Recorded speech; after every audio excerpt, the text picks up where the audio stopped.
Y podemos decir, Señor, te damos gracias porque este primero y antiguo y Nuevo Testamento son la herencia que tú has dejado para mi vida, para que yo pueda vivir aprendiendo de estos testamentos que tú has dejado, esta herencia, para aprender a vivir. Eso me enseñará a vivir a mí y enseñará a vivir a mi familia. Seguramente con todas esas enseñanzas, cuando las aplicamos a nuestra vida y podemos darle aplicación en nuestra familia. Te amo, gracias Señor por esa bendición enorme que tú has eh, tenido para con nosotros al dejarnos este precioso libro. Este libro, Señor, es quien marcha mi camino. Esto es la lumbrera que va alumbrando el caminar mío. Además, es toda la iluminación de mi vida.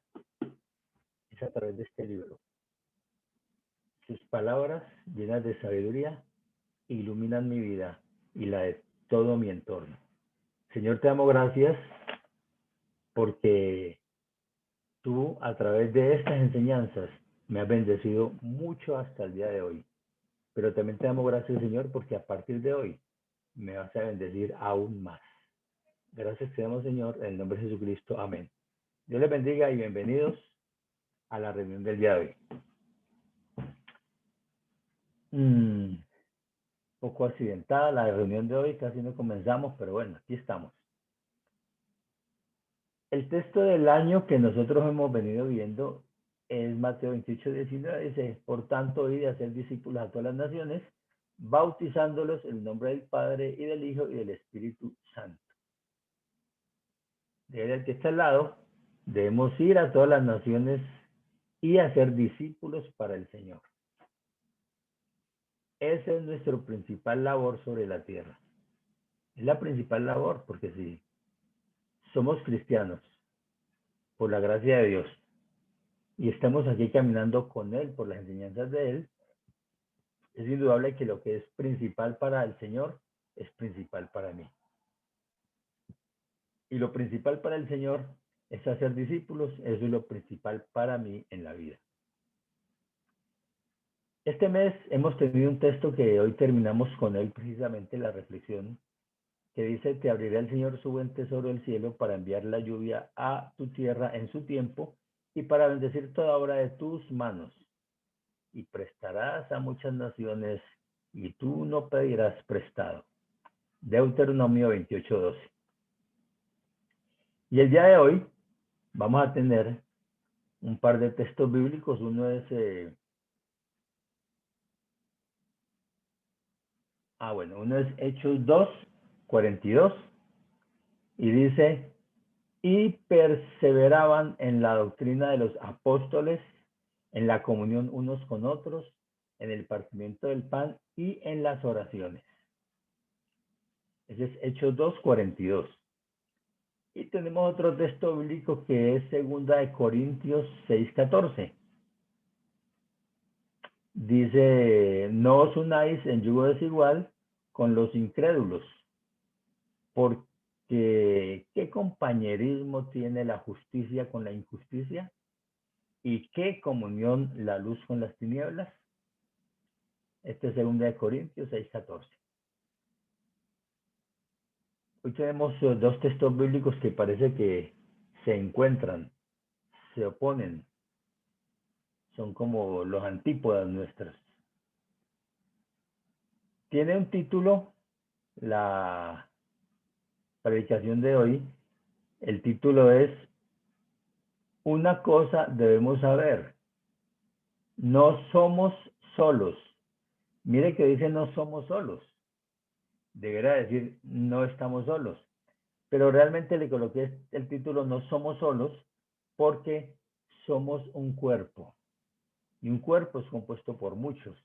Entonces, desde el punto de vista del cuerpo, no somos individualmente solos, somos muchos en uno. Es indudable que uno de los propósitos del Señor, aparte está muy bien documentado en la Biblia, es la unidad. que observándolo un poco más cerca entre nosotros, podemos llamarla o traducirla como comunión. Sin embargo, hoy día podemos ver muchas dificultades en el mundo cristiano porque está bastante dividido, fraccionado principalmente por una escisión o rompimiento causado por dos cosas muy importantes sobre la tierra: la economía y la política. Y además, el poco interés de los líderes cristianos, los líderes del gremio cristiano, de acercarse a la verdad de tal manera que se pudiera permitir fijar posiciones realmente trascendentales en referencia a esas dos problemitas, economía y política, y que se pudiera transmitir con eficacia, con seguridad a todo el pueblo redimido, que es el pueblo cristiano. Es verdaderamente triste ver cómo mientras unos aplauden a quienes se sublevan o adoptan posiciones de rebeldía contra el Estado, otros proponen cadenas de oración, que por cierto, yo como les explicaba antes, es un ejercicio antibíblico. Algunos más ejercitan algo que yo le he llamado la inmunidad divina. Como alguien me decía, pastor, ¿no es cierto que nosotros por ser cristianos, entonces no tenemos ningún problema de contaminación, podemos meternos donde sea y como sea, que no nos vamos a contaminar, porque el Señor nos cuida? Esa es la inmunidad divina, ¿no? Hay muchos que ejercitan esa inmunidad divina. O también hay otros que emiten decretos personales de sanidad. Dicen, decreto hoy que estás sano y te paras ya de esa cama. Son los decretos de muchas personas. Y hasta respaldan teorías de cualquier naturaleza a favor de lo que más les gusta, que es precisamente donde está el quiz del asunto. Todo para afrontar la misma dificultad por la que todos están pasando o estamos pasando. Acuérdense pues que no es que estoy hablando de que es falto de fe, porque no digo decreto sanidad, no, yo puedo decir en el nombre de Jesucristo, declaro una declaración que hago con mi boca. Una declaración y un decreto son dos cosas diferentes. Una declaración que hago en mi boca, que te sanarás en el nombre de Jesucristo, porque así dice la palabra, que en mis manos las pondré sobre los enfermos y los enfermos sanarán. Eso es bíblico.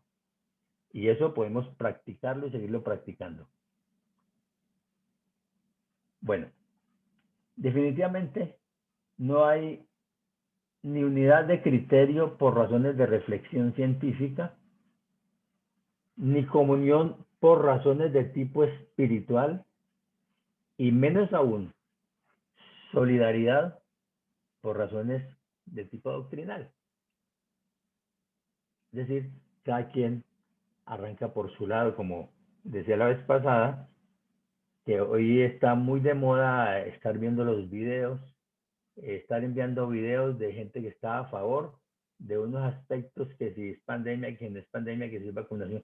Otros están en contra, que no hay pandemia, como escuchaba a una persona por ahí, porque yo también veo y escucho esas cosas para poder tener pues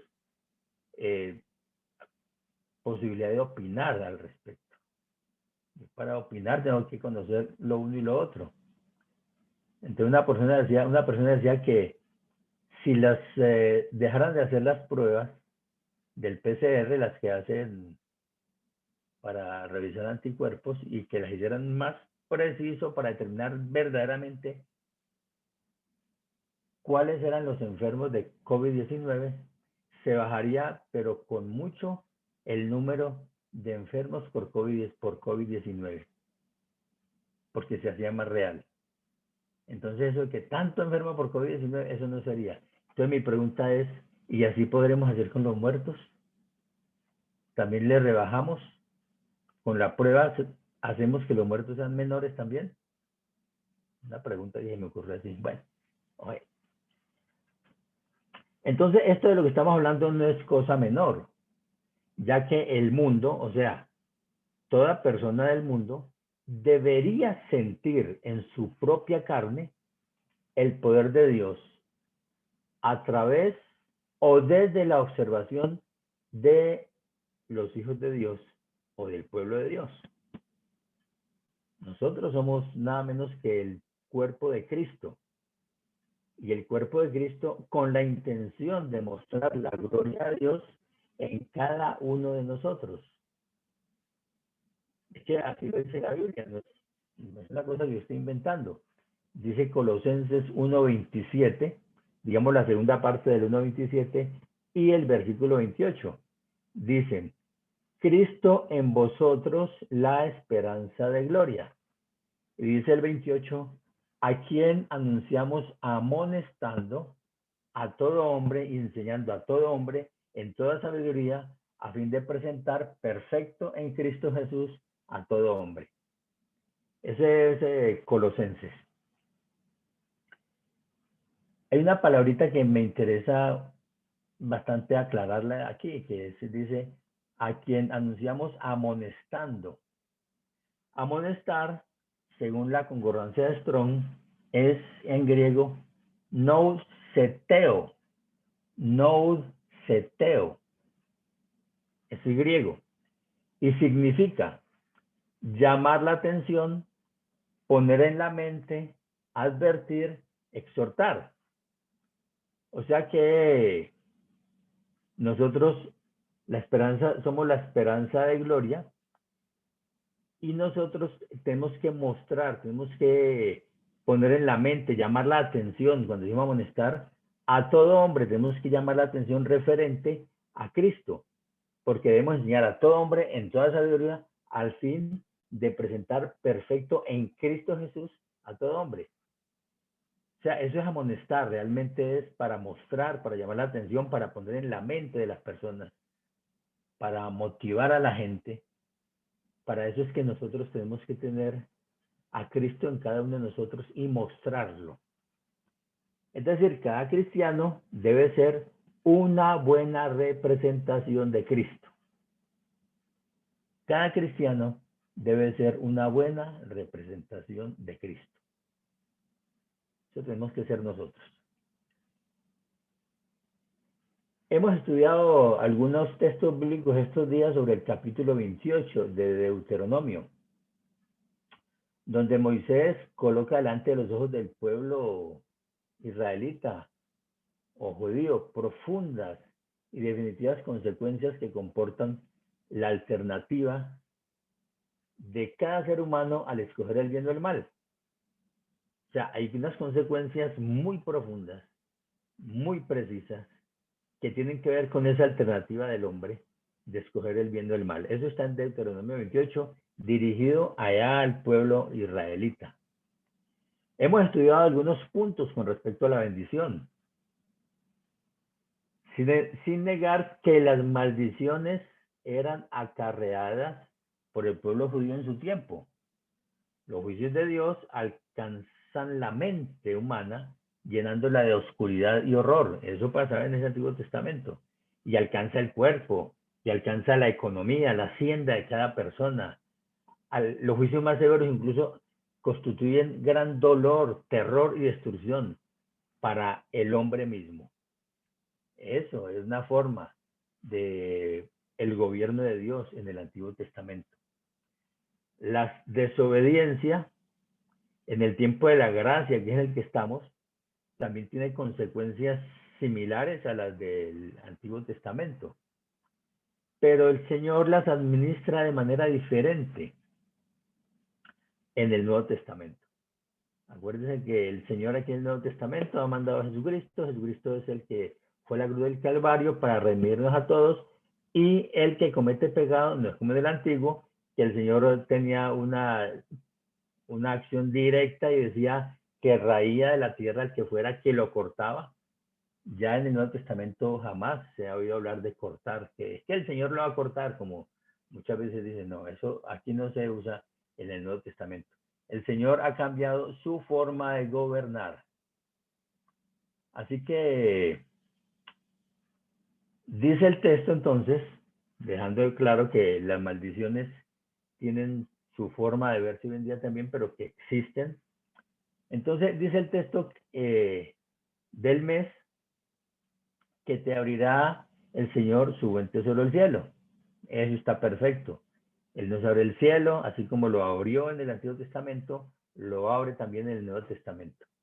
Porque todos los que nos acercamos a Dios, Él, acuérdense que el día que fue bautizado Jesucristo, se abrió el cielo y el reino de Dios se acercó a la tierra. O sea, que ese es el límite precisamente entre el cielo y la tierra. Es el momento del bautismo, ese es el límite que nos muestra el reino de Dios en la tierra y al cual nosotros podemos tener acceso a través de ese cielo abierto. Pero también dice que tú prestarás a muchas naciones, pero tú no pedirás prestado. Aquí quiero hacer una pequeña aclaración. Yo sé que muchos predicadores enseñan esto con base exclusivamente referente a los bienes materiales y más, y al dinero más que todo. Y eso tiene sentido. Pero viendo un poco más allá del significado de las palabras correspondientes, de esas palabras utilizadas en ese griego antiguo, y viendo la traducción en la concordancia de Strong, que solamente se puede traducir con la Reina Valera del 60. Si usted tiene una concordancia de Strong, solamente puede utilizar la Biblia del 60 para encontrar esa concordancia. Usted no va a encontrar esa concordancia con otra versión bíblica. Así que a mí me gusta por eso mucho utilizar, por eso y muchas razones más, la Reina Valera del 60. Entonces aquí encuentro una palabra muy importante en donde aparece eso de prestar, una palabra griega que es lavá, lavá, así como diría un caleño, ve, lava esos zapatos, ve, mira, ve, lava. Eso es si fuera del verbo lavar, ¿no? Pero entonces haga de cuenta así como lava. Eh, esta palabra significa unir, significa permanecer, es una obligación, es juntar, es allegar, es seguir. Así que el texto puedo interpretarlo como juntarás a muchas naciones y tú no te juntarás a otra. Eso de prestar puede interpretarse de esta manera entonces el texto bíblico. En vez de decir, y tú prestarás a muchas naciones, como es que dice acá, y prestarás a muchas naciones y tú no pedirás prestado. Pues aquí podemos decir, juntarás a muchas naciones y tú no te juntarás a otra. Mire qué extraño, ¿no? Qué extraña vuelta la que dio esto. Entonces, cuando traemos el texto al Nuevo Testamento, ese texto del Antiguo Testamento, lo traemos al Nuevo Testamento, podemos ver también en el texto la intención de unidad a partir de Jesucristo. Para su pueblo es esa unidad y cómo se ve como una bendición del cielo abierto para la humanidad. O sea, ese cielo abierto, ya para nosotros hoy en día, esto digamos que nos haría un énfasis a, al cumplimiento de la gran comisión. Cuando nosotros salimos, según lo que el Señor quiere que vayamos a predicar y a ser discípulos, es para que juntemos a muchas naciones alrededor del Señor y nosotros jamás nos juntemos a otra nación. Entonces mire que nada más este texto puede mostrarme las dos intenciones de la predicación de hoy. Porque por un lado estamos hablando de unir. Cuando dice, y perseverar en la doctrina de los apóstoles, en la comunión unos con otros, en el partimiento del pan y en las oraciones. Eso es unir, eso es juntar. Y entonces luego dice, no os unáis en yugo desigual con los incrédulos, porque ¿qué compañerismo tiene la justicia con la injusticia? ¿Y qué comunión la luz con las tinieblas? Eso es, no te juntarás a otros. En esta pequeña parte del texto se puede ver estos dos extremos de lo que estamos estudiando el día de hoy. Entonces vamos a la primera parte que dice, y perseveraban en la doctrina de los apóstoles, en la comunión unos con otros, en el partimiento del pan y en las oraciones. Yo le puse un subtítulo a esta primera reflexión aquí, que dice, se debe hacer un esfuerzo para la unidad, perseverar. Entonces, claro, dice que perseverar, ¿qué significa? Hoy nos tocó Strong, es la palabra número 4342 de Strong, y en griego, muy bien pronunciado, dice proscartereo. Proscartereo. Yo no sé cómo se pronunciará, entre otras cosas. Perdonen los griegos. Y significa anhelar constantemente y diligente, asistir asiduamente, tener un compromiso. Entonces, perseverar más que cualquier otra cosa es un anhelo que debe existir en la persona por tener la doctrina de los apóstoles. Es un anhelo, una cosa así esa que suceden por dentro de uno y que nadie lo puede ver, sino que uno lo está sintiendo, como ese impulso por querer tomar la doctrina de los apóstoles. Y muchas veces uno piensa, ay, yo hubiera estado allá, mejor que no, eso debe haber sido muy duro. Pero uno quisiera ay, qué chévere yo tener esa doctrina de los apóstoles. Mire, ellos tenían esa enseñanza tan preciosa, tan precisa, tan inmediata, tan cercana con el Señor Jesucristo, qué bueno. Entonces, como anhelar eso es perseverar, anhelar esa doctrina. Y anhelar esa doctrina no solamente, sino en la comunión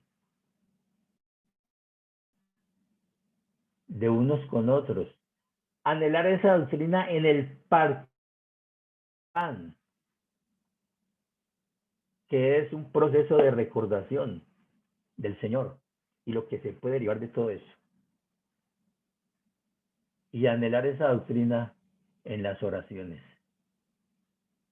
La doctrina de los apóstoles no era otra diferente a la que aprendieron con el Señor Jesucristo.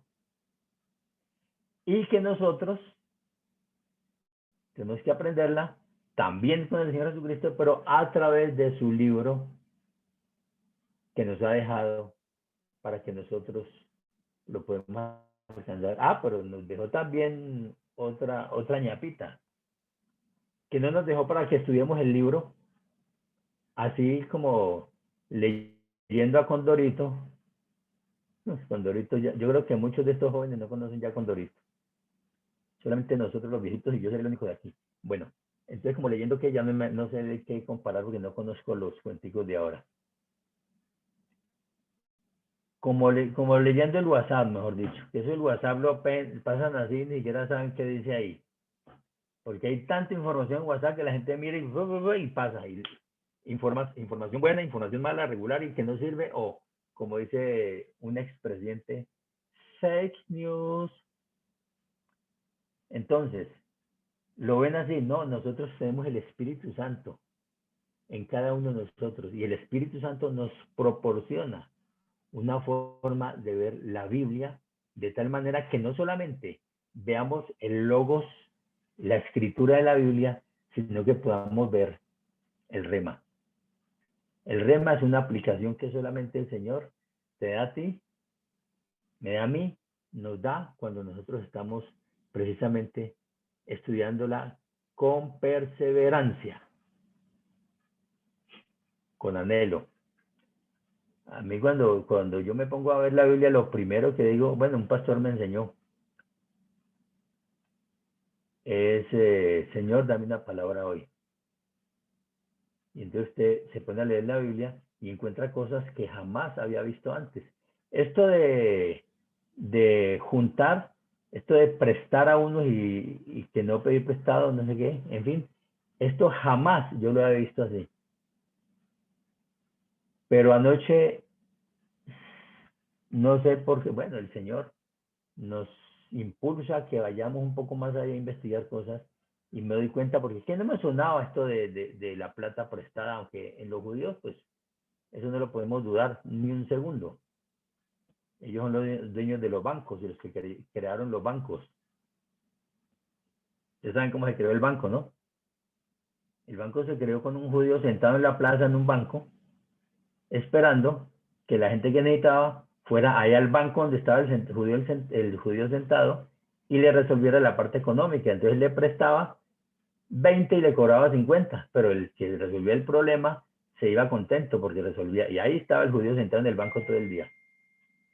El banco de los préstamos. Por eso ahí empezaron los bancos.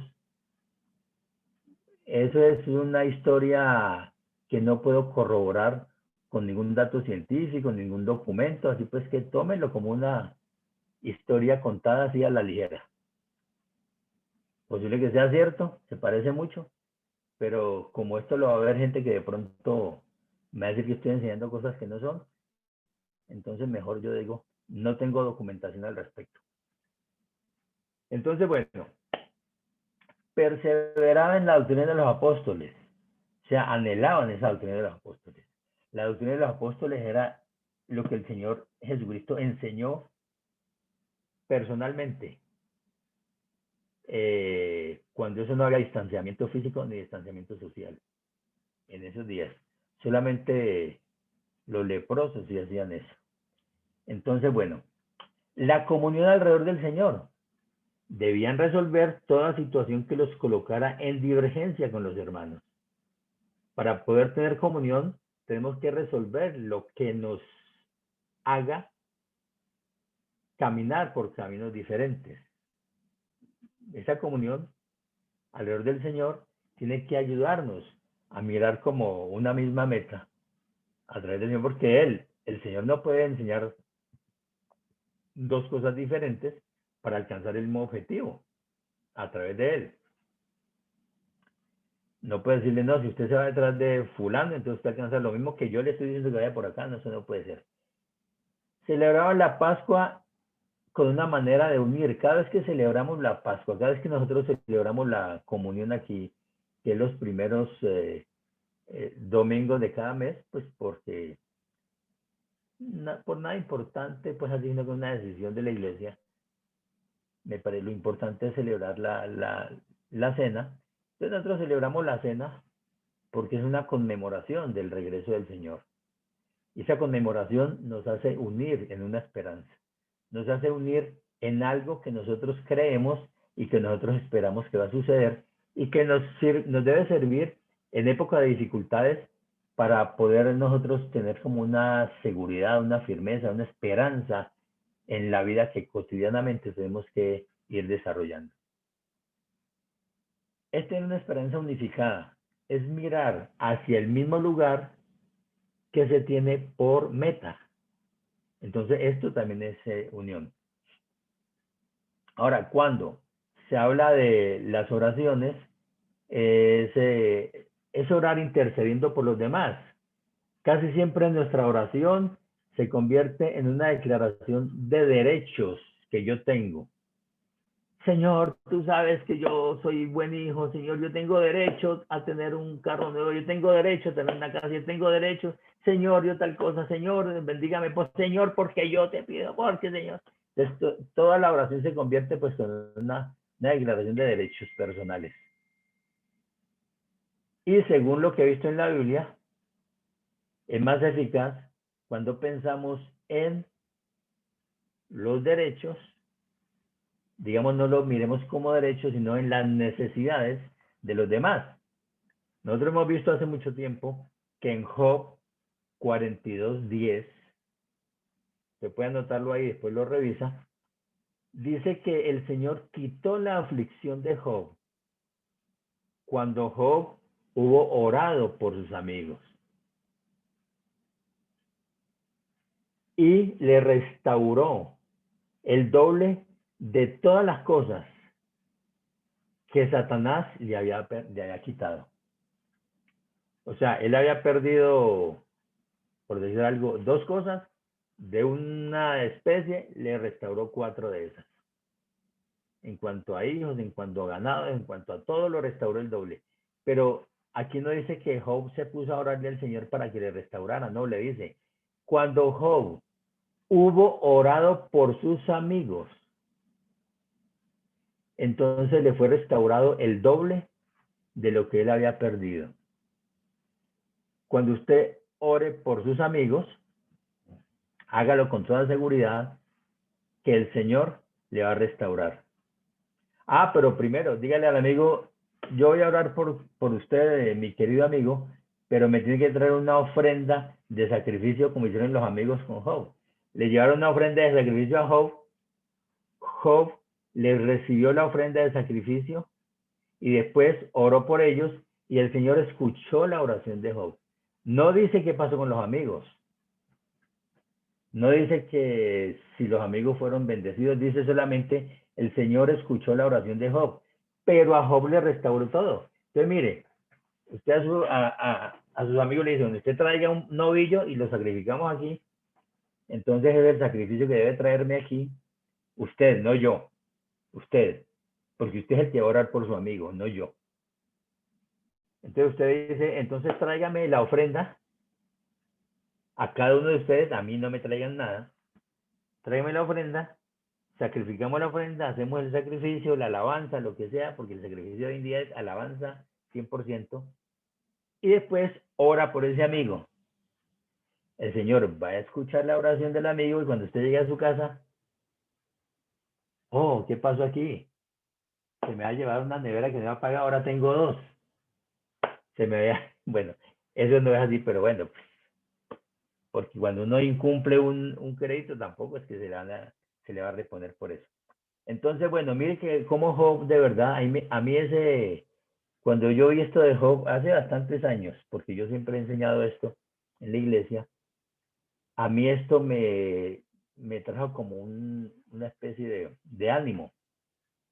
De hecho, nosotros estábamos, por años estuvimos haciendo intercesión toda la mañana, a las 5 de la mañana o 6 de la mañana. Estuvimos en intercesión todos los días. Y yo siempre les decía, cuando cada uno le tocaba orar, entonces empezaban, Señor, y bendice a mi hijo, y bendice a mi hijo. Y yo les decía, no, no pida por lo suyo, pida por lo de los demás, para que el Señor, que conoce lo suyo, entonces el Señor bendiga lo suyo. ¿Se acuerdan cuando íbamos a las intercesiones? Que eso era lo que hablábamos. Y en esa forma hemos venido orando hace mucho tiempo. Entonces, bueno, aquí entonces vemos que esto de perseverar en la doctrina de los apóstoles, en la comunión unos con otros, en el partimiento del pan y las oraciones, es una especie de proceso de unidad de la iglesia. Tenemos que somos todos cuerpo, pero no somos solos, somos uno, en unidad porque somos el cuerpo de Cristo. Somos un cuerpo de muchas partes del cuerpo. Somos nosotros un cuerpo. El segundo tema que tiene que ver con esto es el tema pues contrario. Dice que, yo he puesto un subtítulo que dice, pero no significa que podemos unirnos con todo el mundo o con cualquiera. Dice el versículo en segunda de Corintios 6:14, dice, no os unáis en yugo desigual con los incrédulos, porque ¿qué compañerismo tiene la justicia con la injusticia? ¿Y qué comunión la luz con las tinieblas? Yo no sé si usted le ve algún significado a esto, pero el Señor es muy celoso en el culto que debemos hacer a Él. Por ejemplo, una unión en yugo desigual es irse usted donde una persona que, que hace la carta astral, por ejemplo, para que le haga la carta astral. Está usted depositando su fe en un hombre, quitando la atención de Dios. O si usted se va a que le hagan un baño especial o que le hagan una limpia para que se vaya la sal o que le den el cariaquito morado para que se bañe. Espero que todos sepan qué es el cariaquito morado. Si no saben, No van a averiguar que eso no importa. Eso no sirve de nada. Eso es una herramienta de Satanás. Todo el país de Venezuela se bañaban con cariaquito morado y miren lo que están.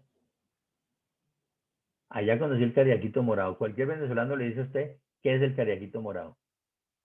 Y mire cómo están. Todos bañados con cariaquito morado. Bueno, porque parece que conseguían cosas muy buenas, pero sabemos que eso es incredulidad. No os unáis en yugo desigual con los incrédulos. Yo puedo ser solidario con el dolor de las personas. Yo puedo ser solidario con alguien que está necesitando un abrazo. Yo puedo ser solidario con alguien que está necesitando un apoyo. Y si yo soy cristiano, con mayor razón tengo que tener la posibilidad de mostrar ese amor por la gente.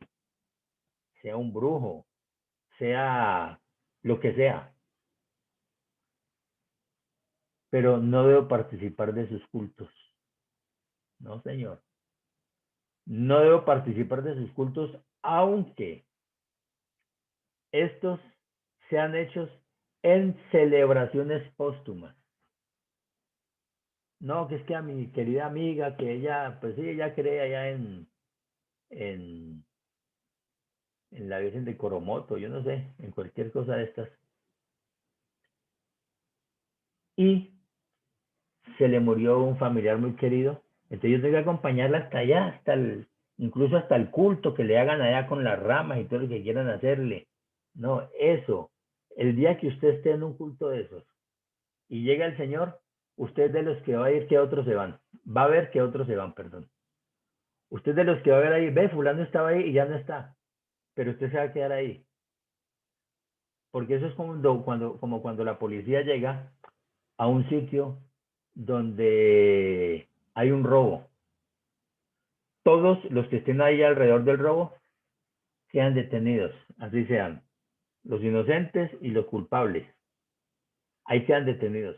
Claro, con la policía tiene la posibilidad usted de buscar, de demostrar que es inocente, con la justicia del hombre, pero con la justicia divina va a arrancar con los que estén dispuestos, con los que estén ojos abiertos, oídos despiertos. O, bueno, digamos que así es. Él es muy celoso, el Señor es muy celoso con el culto que debemos hacer a Él. Y desde luego podemos ser solidarios, podemos expresar amor a otras personas, pero no podemos enterrarnos con ellas. El caminar con el Señor es estar en la justicia de Dios. Otras doctrinas y cultos, o sea, aquí por descarte, por eliminación, podemos darnos cuenta que están del lado de la injusticia. Entonces, si yo estoy del lado de la justicia, compañerismo, ¿qué compañerismo tiene la justicia con la injusticia? Entonces no puedo estar con la injusticia.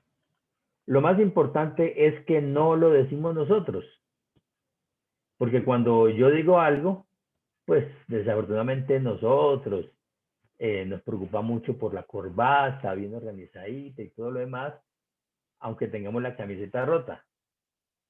Entonces se nos va a pedir lo de afuerita. Ay, qué chévere, mire, cómo está de simpático. Pero no han visto que la camiseta interior tiene un hueco. Entonces, por eso nosotros nos servimos, para decir la realidad de las cosas. Dios mismo es el que lo dice. Y Dios no usa camisetas para que tenga hueco en la camiseta. A Dios es al que debemos creer. Si tú crees que es lo mismo y que Dios tendrá misericordia de todas las personas, porque la gente dice, no, pero ¿cómo es posible que no sea tan malo? Imagínese. ¿Cómo es posible que Dios no va a tener misericordia por una persona de esas así? ¿Cómo es posible que están como un señor que yo conocí que se iba con el primo a visitar ciertos lugares del lenocinio y entonces él decía que se iba con el primo nada más por vigilarlo y por quedarse orando por él en la mesa donde estaban tomando cuando él se le perdía de ahí? Entonces él se quedaba orando por el primo. No, Dios no necesita que usted haga eso, no lo necesita para nada. Si Dios tiene misericordia, que la debe tener por Todas las personas, crean o no crean, eso es potestad de Dios. No es mi potestad. Yo no estoy autorizado para hacer eso. Dios a nadie le pide permiso. Si quiere perdonar a quien sea en el momento que quiera él perdonar. Aunque no está escrito en la Biblia, no se preocupe. Dios mismo escribirá su autorización para él mismo en el momento determinado.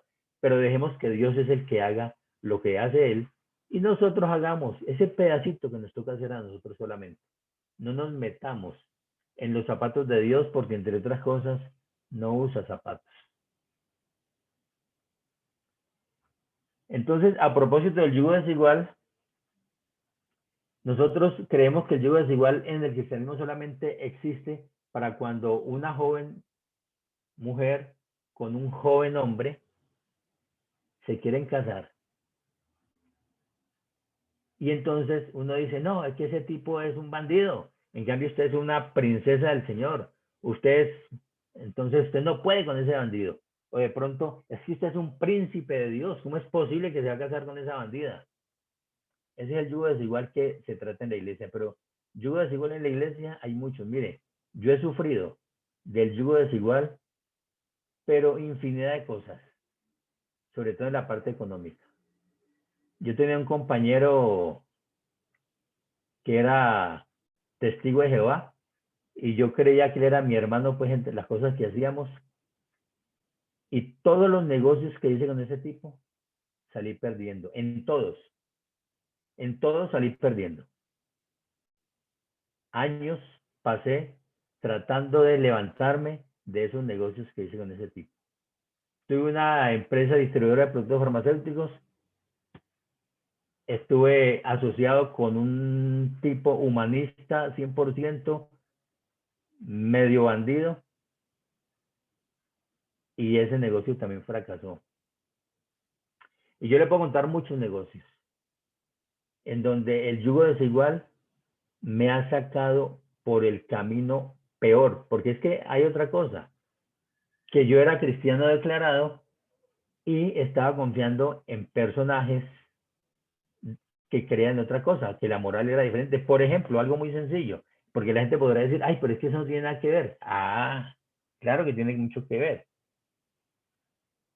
Un detallito apenas, en un laboratorio donde trabajábamos, yo era ejecutivo, me vinieron a decir del control de calidad que unos productos que nosotros vendimos estaban contaminados con pseudomonas. Entonces yo inmediatamente me paré en mi escritorio, le fui a hablar con el jefe, que era con el que yo tenía ese yugo desigual, le dije, tenemos que llamar ya a recoger 6.000 frascos del producto que estaba contaminado. ¿Sabían a dónde se han ido esos frascos? Porque esos llevan encontrado en los laboratorios. Todo ese lote se había ido a unos lugares conocidos. Entonces, no, un momentico. Eso no lo podemos hacer para nada. Si ya se fueron, así se quedarán porque se nos dañan las ventas si recogemos eso. Y yo, pero mire que hay un peligro, ¿cuántas personas se pueden enfermar y hasta morir? Ah, no es problema de ellos. El que se murió y el que se alivió, pues se alivió, pero no, eso no es problema nuestro, tranquilo, eso no pasa nada. Dejemos eso así, es más, quedémonos callados para que eso no le hagamos mucha bulla y eso va pasando. Ellos se darán cuenta. Son formas diferentes de resolver un conflicto muy del mundo, pero yo, como cristiano, tengo cierta moral, pero esa moral mía me llegó hasta donde, y porque me faltaba carácter, hasta donde el jefe me dijo que tenía que llegar. Hoy en día yo no acepto eso, pero en esa época estaba comenzando, tenía un carácter de formación, ese carácter del que yo siempre hablo, eso fue hace más de 30 años. Si yo hubiera conocido un poco más allá la palabra del Señor, si yo hubiera alcanzado a formar un carácter como el que yo mantengo predicando desde hace más de 20 años, si yo hubiese tenido ese carácter que enseña el Señor en su palabra, yo le aseguro que me hubiera librado de muchas dificultades en mi vida. Pero no solamente dificultades de tipo relacional con la gente, sino de tipo económico, de hacienda, de, mejor dicho, en todo lo que tiene que ver con la actividad de uno en la tierra. Entonces el yugo desigual es bastante complicado y es bastante delicado. Tenemos que seguir este tipo de... Yo los invito a que sigan leyendo todo lo que es Segunda de Corintios 6:14, que creo que es el último texto del versículo 6, del capítulo 6, pero lean el 7 también y usted va a encontrar ahí cosas interesantes en cuanto al yugo desigual. Y a propósito también del yugo desigual, se está hablando mucho del ecumenismo hoy en día. Resulta que el ecumenismo mucha gente no lo entiende del todo. Y entonces la gente cree que eso es unidad de la iglesia. No, que el ecumenismo es para que el mundo tiene que dejar de caminar por su lado y tiene que venir a ser unido en la unidad del Señor. Entonces, ese ecumenismo les voy a dar como un acercamiento a qué sucedió con el ecumenismo. En 1964, tal vez, eso hace 57 años, en un concilio llamado Concilio Vaticano II, en esta reunión que estudiaron el tema, salió el ecumenismo en ese momento y ellos elaboraron un decreto en este concilio, un decreto que se llamó Unitatis Redintegratio. Unitatis Redintegratio. Eso es en latín. Como ustedes se pueden dar cuenta, el latín mío no suena muy bien. Entonces yo le busqué la traducción para decirlo de una manera más nuestra, más elegante, y eso significa, el título de este decreto en español significa o dice la restauración. Ese es el título del decreto, la restauración. Entonces dice que esa restauración es para promover la restauración de la unidad ante todos los cristianos.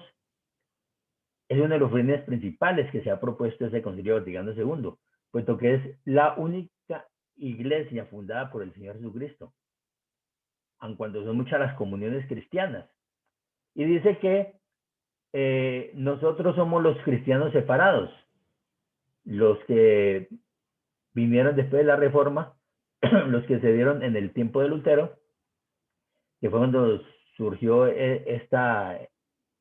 este movimiento evangélico, cristiano evangélico, pero no dicen nada de lo que pasaba antes del siglo III, cuando Jesucristo era el que estaba, digamos que, organizando su propia iglesia. No dice nada de Hechos 2:42, no, 4:2, Hechos 4:2, donde se funda la iglesia. No dice nada de todo esto y cómo está fundada la iglesia, sobre qué bases doctrinales y qué es lo que fundó la iglesia verdadera del Señor.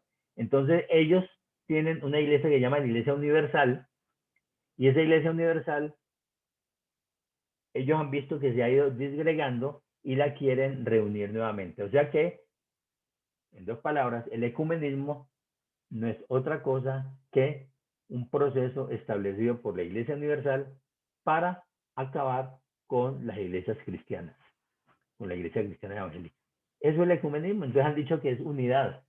Y entonces están buscando las iglesias de Oriente también, por ejemplo, las iglesias ortodoxas, que están buscando las iglesias luteranas, que sale después de la restauración de la parte católica, que están buscando las iglesias anglicanas también, para unirse. Todas las iglesias tienen pues, un fondo bastante católico, o bien católico, pero el fundamento, lo que quiere el ecumenismo, realmente es acabar con la iglesia cristiana evangélica. Eso no es unión. Eso es un proceso de restauración de la Iglesia Católica. Entonces, y yo se les comento por qué, porque estoy hablando de unión, estoy hablando de unidad, y seguramente por ahí ustedes han visto a algunos pastores sentados con rabinos, sentados con católicos, sentados con estos de allá musulmanes, sentados tratando de hacer dizque, reuniones unificadas y participan unos en el culto de otros. Eso no es unidad. La unión que el Señor quiere es como la hemos visto hoy. La unión es diferente. La unión es alrededor de Jesucristo, como lo hemos visto hoy. Estas otras iglesias tienen una serie de actos doctrinales que hacen que todo sea falso. Acuérdense que cuando hay una sola cosa falsa en un todo, hace que todo se contamine y se convierta en falso. Entonces, realmente tenemos esa dificultad, tenemos que luchar contra eso, pero hoy quiero más que todo es que estemos cercanos unos de otros, los que estamos aquí en este lugar, los que estamos en las iglesias cristianas, que seamos cercanos alrededor de Cristo, que podamos orar unos por otros. Ustedes, por ejemplo, los que están aquí el día de hoy, si quiere, llámense, hagamos ese ejercicio, llámense unos a otros y establezcan una conexión de oración unos por otros. A ver, yo llamo a fulanito, yo quiero que tú me digas qué dificultad o por qué razón te gustaría que orara y entonces yo me voy a declarar, esta semana me voy a poner a orar sobre eso. Me gustaría que hiciéramos eso, unos con otros aquí en este grupo. Somos un pequeño grupo que podemos hacer mucho unos por otros. Vamos a el próximo domingo que tenemos la cena. El próximo domingo vamos a compartir el pan y vamos a compartir las oraciones, digamos ya de toda esta semana, las oraciones que hemos hecho de unos por otros. No es que usted me va a venir a traer un informe de haber orado, sino que usted sencillamente esta semana lo va a hacer, va a orar unos por otros. Y les aseguro que va a haber una gran bendición para todos. Señor, yo te doy gracias, Padre, por este tiempo que tú nos has permitido tener el día de hoy. Es indudable que perseverar en la doctrina que tú nos has enseñado, Señor, a través de Jesucristo, es indudable que la comunión, que el acercamiento alrededor del pan y las oraciones son de gran bendición. Son parte de ese cielo que tú has abierto, Señor, para cada uno de nosotros. Queremos, Padre, que nos des la sabiduría, Señor, para nuestro caminar, que nuestro caminar sea justamente como a ti te gusta, Señor. Que no me permitas tener ese yugo desigual con los incrédulos, sino que más bien yo pueda aportarle a los incrédulos una posibilidad de conocerte, Señor. Que yo pueda ser luz en medio de las tinieblas, que yo pueda mostrar esa luz a otras personas, que pueda encaminarlas en este camino que trae bendición de parte tuya, Señor. Este es un tiempo difícil y debemos protegernos, Señor, con las herramientas que tú nos das. Aquí, como en todo lo que nosotros vemos en la palabra, Señor, siempre la parte espiritual es la que gobierna, Señor. Queremos entender que en el mundo no tenemos enemigos de sangre y carne. Nosotros tenemos enemigos espirituales. Tenemos potestades, entidades de maldad que están en contra de cada uno de nosotros. Podemos ver que en cada apreciación de los hombres, sean a favor o sea en contra, pero al fin y al cabo de hombres, hay una condición de alguna manera que no es, que escapa de tu control, Señor, porque tú lo has querido así. Nosotros solamente queremos es poder hacer lo que tú nos dices para llegar a esa meta que tú tienes para nosotros en bendición. Queremos vivir en esta tierra bajo la bendición tuya que nos provee no solamente esa esperanza, sino que nos provees una vida abundante para desarrollarla en el tiempo que nosotros estemos sobre la tierra. Ese fugaz tiempo que vamos a estar acá, queremos vivirla con tu protección, con tu provisión, con tu amor, Señor. Hoy oramos, Señor, por todas las iglesias cristianas, Padre, para que puedan conocer de ti y puedan ejercer delante de ti esa vida cristiana con carácter, Señor. Que podamos encontrar que el Señor tiene una gran bendición para cada uno y tiene segundas oportunidades para los pecadores y esa segunda oportunidad la podemos ver cuando llegamos a Cristo. Pero que Hay otras oportunidades ya como cristianos, donde tú nos dices que puedes perdonar hasta 70 veces 7. Ahí se ve ese corazón de misericordia que tú tienes bajo la cobertura de Cristo. Cuando estamos bajo la cobertura del Señor Jesucristo, muchas cosas pueden ser pulidas en ese caminar contigo, Señor. Así que nosotros no dejamos de ser hombres débiles, hombres con debilidades que nos acercan por muchas circunstancias todos los días al pecado, pero que todos los días tú estás allí, Señor, para protegernos. Y nosotros queremos precisamente, Dios, que tú nos dejes esa sabiduría, que nos proveas, ya tú lo diste, esa inteligencia espiritual, pero que la podamos ejercitar, Señor. Que esa inteligencia espiritual nos ayude para entender las dificultades del mundo y para poder alcanzar la bendición tuya todos los días, Señor.